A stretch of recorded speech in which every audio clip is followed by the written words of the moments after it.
साई राम। श्री दुर्गे प्रेम साईं दरबार की सभी साध संगत जी को, साईं बाबा जी के समस्त साईं भक्तों को और जो भी ये वीडियो देख रहे हैं हमारा साईं मिलन चैनल,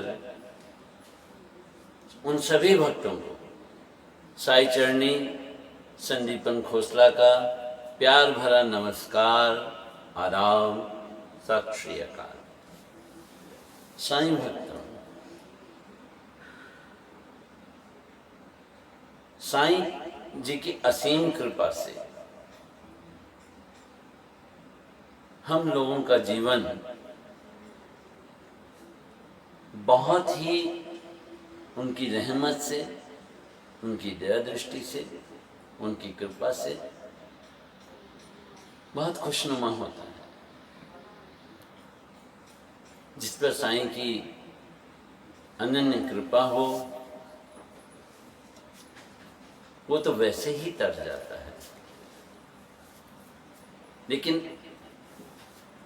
हम लोग कई बार ऐसी विषम परिस्थितियों का सामना हमें करना पड़ता है हम लोगों को कि जिसका बयान नहीं किया जाता। पर वो परवरदिगार, वो संत शिरोमणि किसी न किसी रूप में हमारे हर पल समक्ष रहते हैं, साथ रहते हैं और हमारे लिए तत्पर खड़े रहते हैं। पल पल का ज्ञान वो हमें देते हैं और हम ऐसे हैं कि उस ज्ञान को अपनी अज्ञानता से स्वीकार भी नहीं कर पाते हैं, समझ भी नहीं पाते हैं। साईं भक्तों, आप कहेंगे कि आज मैं ऐसे बोल रहा हूँ, मुस्कुरा रहा हूँ, तो इसके पीछे एक लॉजिक है। मेरे गुरु महाराज की असीम कृपा से, उनकी रहमत से कभी कभी मैं ये सोचता था कि कुछ ऐसी बातें हों जिनका हमारे जीवन में अनुकूल असर है और वो साईं भक्तों तक पहुँचे, उन तक मैं कुछ बातें कह पाऊँ। हालांकि अज्ञान और मलिन बुद्धि है, लेकिन कुछ लगता है कि आपसे दिलों की बात करूं, अपने ऐसे दिल की बात करूं। तो मैं सोचा करता था। तो एक दिन मेरे गुरु महाराज ने मुझे ये आदेश दिया कि अब समय है और सोशल मीडिया भी है, तो जो तुम कहना चाहते हो वो कह सकते हो। तो साईं भक्तों, ये उनकी कृपा रही, गुरु महाराज का आशीष और प्यार रहा और साईं नाथ महाराज की असीम कृपा से जब ये साईं मिलन चैनल शुरुआत की तो कुछ बातें अंदर संजोई हुई थी। और देखिए कि इस वक्त के दौर में जबकि हम लोग एक महामारी के विकट समस्या से गुजर रहे हैं, रूबरू हो रहे हैं, तो हम कहीं बाहर नहीं जा पाते हैं। जाहिर सी बात है, बच्चों की छुट्टियां होती हैं तो बच्चे बड़े आनंदित होते हैं, घर में उछल कूद, ये खेलना कूदना, बाहर जाना। लेकिन इस महामारी के दौर में बच्चों के साथ साथ हम बड़ों को भी रहना पड़ रहा है। और ऐसे में हम अपना समय कैसे व्यतीत करें? तो यही बात हमारे होती है कि क्या होगा क्या नहीं होगा। ज़हनी तौर पे हम लोग इतने परेशान हो चुके हैं कि यार हमें लगता है कि हम वो जो काम पे जाते थे, वो दिन हमारे कैसे थे, वो सब चीज़ें याद आती हैं। लेकिन फिर भी कभी कभी, और कहा जाए तो अब अक्सर ये लगने लगा है जैसे बच्चे अगर कहीं घरों में बैठे हैं, बच्चों को तो हम चुप करा सकते हैं, लेकिन अपने आप को तो हम नहीं रोक सकते ना। हम अपने आप में देखने के लिए मोबाइल देख लेते हैं, कुछ कर लेते हैं। आज का तो दौर ऐसा है कि मोबाइल ही इतने कारगर साबित हो गए हैं। कोई कुछ बना रहा है सोशल मीडिया पे, कोई कुछ कर रहा है, देख रहे हैं, समाज की ज्ञान दुनिया की जानकारी मिल रही है। लेकिन कभी कभी हम देखते हैं कि यार जब बच्चे हमारे लूडो खेल रहे होते हैं, कोई भी चीज ऐसा गेम खेल रहे होते हैं, तो हमारा भी मन करता है कि हम उसको खेलें। और देखिए कि लूडो आप भी बचपन में खेले होंगे, और जैसे जैसे हम लोग अपने अपने कर्म पे, अपने अपने काम धंधों में लग जाते हैं, तो ये चीज़ें हमारे लिए बहुत ही एक जिसे कहते हैं ना विस्मृत सी होती लगती हैं। लेकिन इस दौर के अंदर में जो 1.5-2 महीने के अंदर हम लोग बैठे हैं, तो हम अपने बच्चों के साथ में ये खेल भी खेलते, तो हम उन्हें कहते हैं हम ऐसे खेला करते थे, ऐसे खेला करते थे। आज उसी एक खेल के अंदर साईनाथ महाराज की कैसी असीम कृपा हुई, आपसे रूबरू साईं से कराने का मुझे अवसर मिल रहा है। मेरे गुरु महाराज सूफी श्री साईं कमल किशोर वर्मा जी के आशीर्वाद से। साईं भक्तों, ये कोई तर्क का विषय नहीं है, लेकिन हम इस दौर में भी अगर थोड़ा सा समय, कुछ पलों के लिए इस खेल को देखें, तो ये हमारी जिंदगी की वास्तविकता को दर्शाता है। आइए रूबरू होते हैं साईनाथ महाराज की इस असीम कृपा से, इसकी महत्ता से। और देखिए कि लूडो जो बनाई गई है, ये विविध रंगों को दर्शाती है। 4 रंग, 4 गीटियां और लक्ष्य मगर एक, और एक पासा। ये पासा होता है जिसके अंदर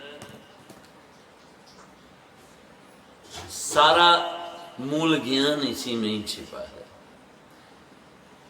साईनाथ महाराज की असीम कृपा से और गुरु महाराज के श्री चरणों से आपका ये साईं चरणी आज आपसे कुछ बातें कह रहा है। हो सकता है शायद मेरी अज्ञानता हो, लेकिन मेरी आप जिससे गुजारिश है कि इसमें भी अपने इष्ट का, जिस भी धर्म के हैं, जिस भी इष्ट को मानते हैं, आप खुद महसूस करेंगे कि वाकई ये लूडो नहीं है, ये हमारे लिए ज्ञान का बहुत बड़ा एक समंदर है, सागर है। देखिए, ये है इसका पासा यानी कि गीटे। सबसे पहला नंबर आता है 1। इसमें 6 अंक है, और एक अंक जो है, अगर हम गौर करें तो हमारे संत शिरोमणि साईनाथ महाराज जी का एक वचन है कि सबका मालिक एक। कितनी सुंदर बात है। इसी तरह इस गीटे के पासे में 2 अंक आता है, और 2 अंक से साईं के मत दो रहे हैं कि श्रद्धा रख, सब्र से काम ले। 2 अंक हो गया, 2 मत हो गए। आगे बढ़ते हैं तो इस पासे में आता है 3।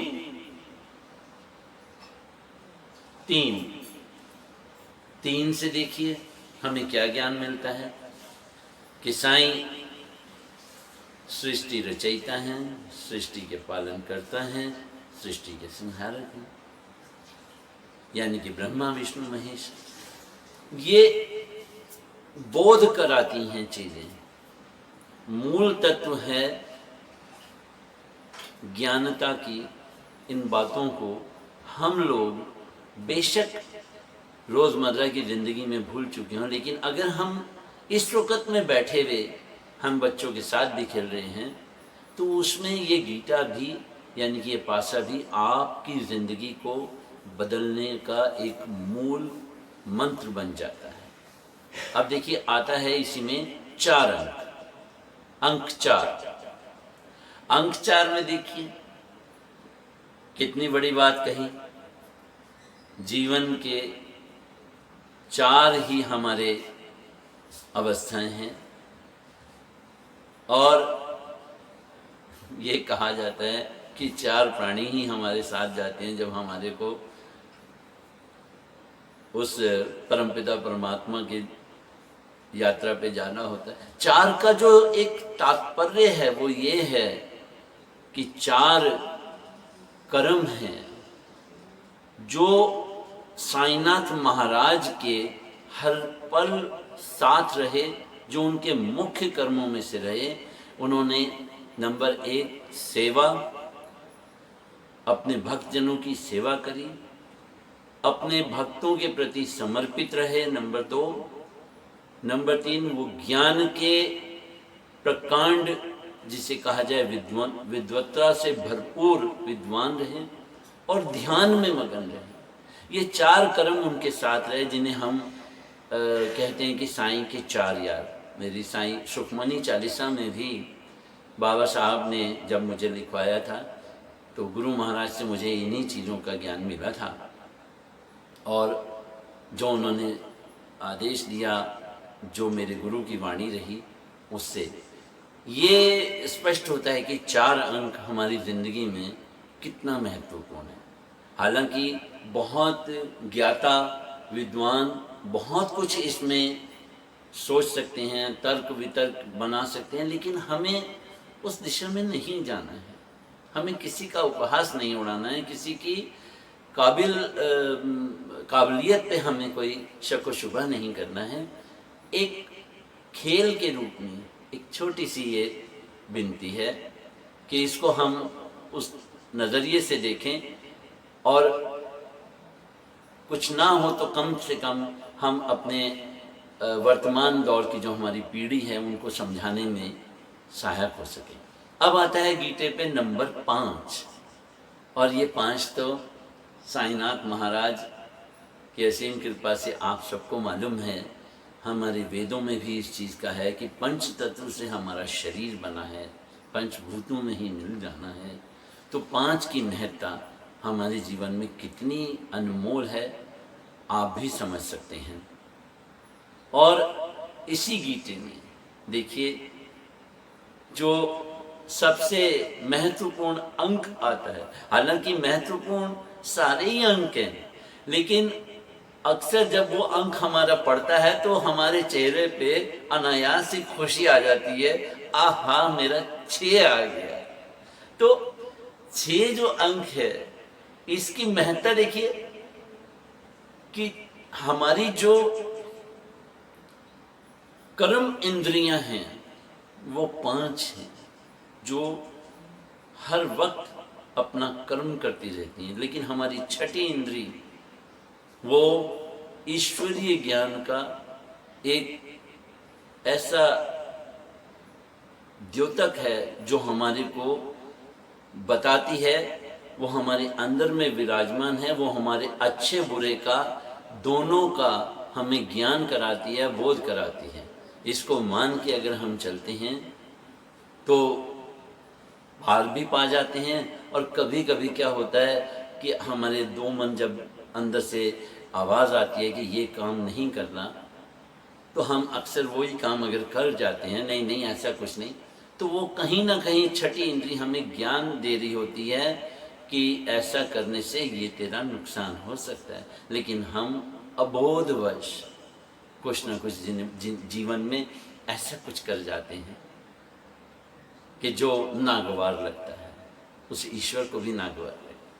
देखिए, ये 6 अंक इस पासे के हैं जो हमारी जिंदगी के मूल तत्व हैं, और साईनाथ महाराज ने हमें इस खेल में भी हमें रूबरू कराया है कि जो इन पासों को भी ध्यान से समझ के अपनी जिंदगी में 6 में से एक का भी अनुसरण कर लेगा तो हमारी जिंदगी का ही पासा बदल जाएगा। साईं भक्तों, अब आते हैं, ये देखिए, ये वो सतह है, वो प्लेटफॉर्म है, वो एक ईश्वरीय नूर का जो हमें रहनुमाई से मिला हुआ है, रहनुमा के तौर पर कि उन्होंने हमें एक सूत्र में बांध रखा है। उसमें ये जो सतह है, इसमें 4 रंग दिए गए हैं, जिंदगी के 4 रंग उन्होंने दिखाए हैं। विविध, अलग अलग रंगों में विविधता है लेकिन एकता है, सब एक ही उसमें बैठी हैं। आप देखिए कितनी बड़ी बात है कि हम इन चारों घरों के अंदर 4-4 गीटी के रूप में एक अपनेपन से बैठे हैं। हम जब चारों बैठे हैं, यानी कि हमारी ये लाल रंग है, ये नीला है, ये हरा रंग है, ये पीला रंग है, इनकी भी महत्ताएं हैं। ये सब रंग जब हमारी जिंदगी से मेल खाते हैं तो हम अपनी जिंदगी में इनमें से, हम अपने घर से जब बाहर निकलते हैं, यानी कि पासा जब हमारी जिंदगी को, हमारे को घर से बाहर निकालता है, ये जो बाहर का रास्ता दिखाया गया है, ये समाज का वो दायरा दिखाया गया है, जो रास्ते दिखाए गए हैं, और जो इसमें अंत में चारों गीटियों का, यानी कि चारों का जो समन्वय है, वो लक्ष्य एक ही है, वहाँ तक हमें पहुँचना है। उस तक पहुँचने के लिए जब हम अपने घर से, अपने कुटुंब से बाहर निकलते हैं तो रास्ते के अंदर हमें अपने लक्ष्य तक पहुँचने के लिए सामाजिक, राजनीतिक, आर्थिक, सब तरह की परेशानियों का सामना करना पड़ता है। और हम उस वक़्त जब आगे बढ़ते हैं इस रास्ते पर तो हमें इन सब विसंगतियों को पार करते हुए, इन सब परेशानियों को झेलते हुए अपने लक्ष्य के ऊपर ध्यान केंद्रित करके आगे बढ़ना चाहिए। ऐसे में क्या होता है कि आप बाहर निकले, उधर से दूसरे लोग आपके साथ में आए जो भी आपसे आगे बढ़ना चाहते हैं, तो एक प्रतिस्पर्धा सी हो जाती है। ये हुआ सामाजिक दायरा, जिसमें कि हमें आगे बढ़ने में बहुत सी परेशानियों का भी सामना करना पड़ता है। और कई बार क्या होता है कि जैसे लूडो में कहा जाता है, गीटी काट दी गई, वो कटती नहीं है, वो आगे के लिए हमें फिर एक मौका देती है कि अपने लक्ष्य में फिर तूने आगे आना है, ठीक है। लेकिन क्या है, हमारा जो मेन लक्ष्य है, वो लक्ष्य है हमारी उस ईश्वर की कृपा से, उस ईश्वर के नूर को पाना। साईं भक्तों, छोटी सी ये लूडो, ये खेल हमें वास्तव में हमारे जीवन के मूल्यों का बोध कराती है। मेरी आप जी से यही गुजारिश है कि अब आप जब लूडो खेलें तो आप स्वयं भी और अपने बच्चों को भी एक बार ये ज्ञान का जो विषय है इसके बारे में उन्हें जरूर बताएं और स्वयं भी इसका मनन करें। साईं इसमें भी आपसे रूबरू होंगे। और देखिए, एक चीज़ बहुत बड़ी इसमें कहने जा रहा हूँ कि हर घर में 4 प्राणी जब तक बैठे हैं मिलके, उनका कोई बाल भी बांका नहीं कर सकता। आप, मेरी बात शायद आपको बुरी लगे, लेकिन एक हकीकत कह रहा हूँ। हमें आगे बढ़ना है तो घर से बाहर निकलना ही है, हमें सचेत होकर के निकलना है।